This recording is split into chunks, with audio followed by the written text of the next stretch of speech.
সকল বন্ধুকে অনেক অনেক ভালোবাসা দিয়ে শুরু করছি আজকের রেসিপি। আজ আমি মূলো শাকের রেসিপি নিয়ে চলে এসেছি। মূলো শাকগুলো ছোটো ছোটো করে এইভাবে আমি কেটে নিয়েছি আর ধুয়ে পরিষ্কার করে নিয়েছি। আর নিয়েছি এখানে বড়ি নিয়েছি কিছুটা পরিমাণ, আর ছোটো বাটির এক বাটি আমি এখানে নারকেল কোড়া নিয়ে নিয়েছি। কড়াটা গরম হয়ে গেছে, সর্ষের তেল দিয়ে দিলাম 1 চামচ। এবার আমি বড়িগুলো প্রথমে ভেজে নেব।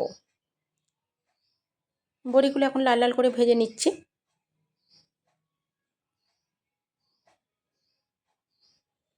বড়িগুলো বেশ ভালো করে লাল লাল করে ভেজে নিয়েছি। এখন আমি এবার বড়িগুলো তুলে নিচ্ছি।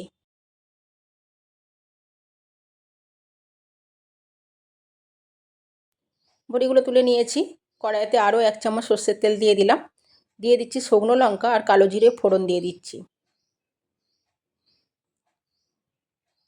ফোড়নটা ভালো করে ভেজে নিয়েছি, সুন্দর একটা গন্ধ উঠে গেছে। এখন এবার শাকগুলো দিয়ে দিচ্ছি।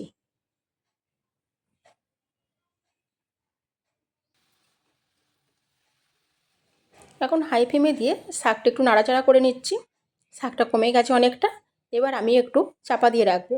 এখন শাকটা দিয়ে অনেকটাই জল বেরোচ্ছে, এই সময় আমি একটু চাপা দিয়ে দেবো।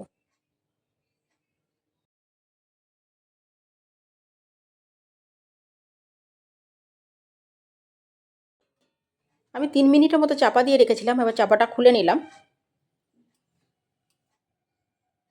এবার দিয়ে দিচ্ছি পরিমাণ মতো লবণ দিয়ে দিচ্ছি, আর একটু হলুদ গুঁড়ো দিয়ে দিচ্ছি।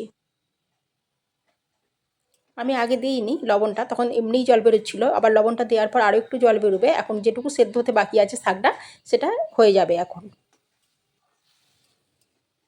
মূলো শাক তো খুব নরম, খুব তাড়াতাড়ি সিদ্ধ হয়ে যায়। সিদ্ধ হয়ে গেছে। এবার আমি এখন বড়িগুলো যে ভেজে রেখেছিলাম সেগুলো ভেঙে নিয়েছি এরকম ছোটো ছোটো করে, আর নারকেলগুলো দিয়ে দিলাম, নারকেল কোড়াটা। এবার খুব ভালো করে মিশিয়ে নিচ্ছি। যদি কেউ এইভাবে না রান্না করে খেয়ে থাকেন মূলো শাক, একবার বানিয়ে খাবেন, খুবই ভালো লাগে। এটা রুটির সঙ্গেও ভালো লাগে, ভাত রুটির সঙ্গে ভালো লাগে। অবশ্যই একবার বানিয়ে খাবেন।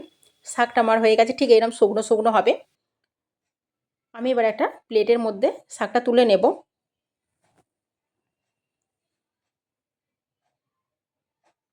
আমি একটা প্লেটের মধ্যে তুলে নিয়েছি, ঠিক এই রকম দেখতে হয়েছে। অবশ্যই একবার বানিয়ে খাবেন আর কেমন লাগলো জানাবেন। সকলে ভালো থাকবেন, সুস্থ থাকবেন আর সাবধানে থাকবেন।